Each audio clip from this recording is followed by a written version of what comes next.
Hi guys, সবাই কেমন আছেন? আশা করি সবাই ভালো আছেন।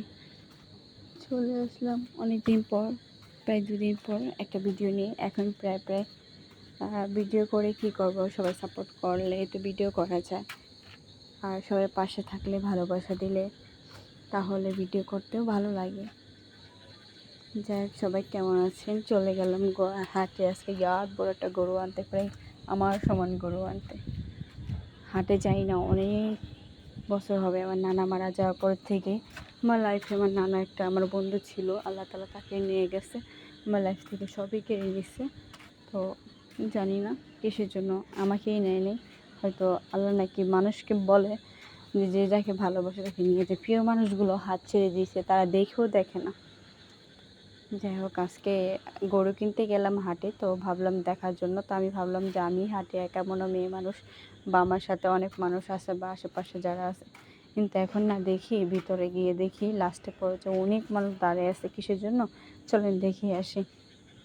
ভাবার বাবা, আমার মেয়ে গরু দেখে বলতেছে হ্যাঁ আমার গোতা দিবে, কামড় দিবে, আমি যাবো না। কোথাও ডরটা ভাঙানোর জন্য সামনে গেছি, সামনে যাওয়ার পর কথা ধরবে। আমি এবার কথা তোমার ঠিকই গোতা দিবে, যদি তুমি ধরতে চাও তো তোমার গোতা দিবে।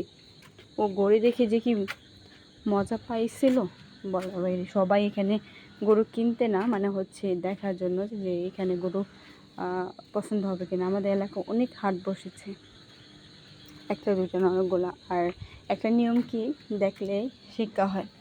দেখলাম নদীর পাড়ে দাঁড়ায় দাঁড়ায় তারা মাইকিং করতেছে যে এই হাটে নিয়ে আসো, ওই হাটে নিয়ে আসো, এটা ভালো মন্দ কি আসে বিষয়। এখন তাদের যেটা ভালো লাগবে সেটা তো নিয়ে আসবে, তাই না?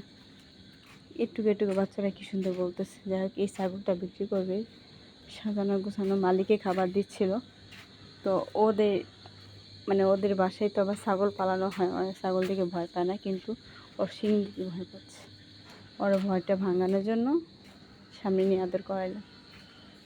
কমতেছে, একটা দুটো তিনটা, আর গনতে পারে না। এখানে বলে শুধু 3টা গরু। আপনারা বলেন তো, হাজার হাজার গরু এখানে, আর অনেক বড় ছিল।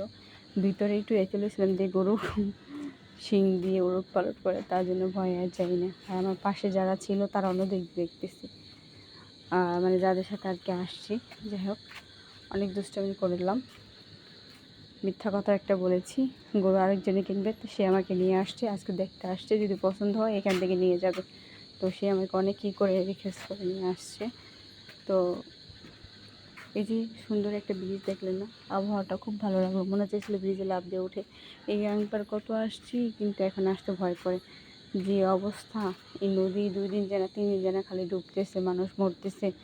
তো এই দিক তো অনেক ব্রিজ, আর নিচে নামার চেষ্টা করছিলাম, প্যাক দিয়ে নদীর পা যেতে হয় না, নদীতে নামতাম, কিন্তু যেতে পারতেছিলাম না। আবার ও কোলে ছিল, ভয়ও পাচ্ছিলাম।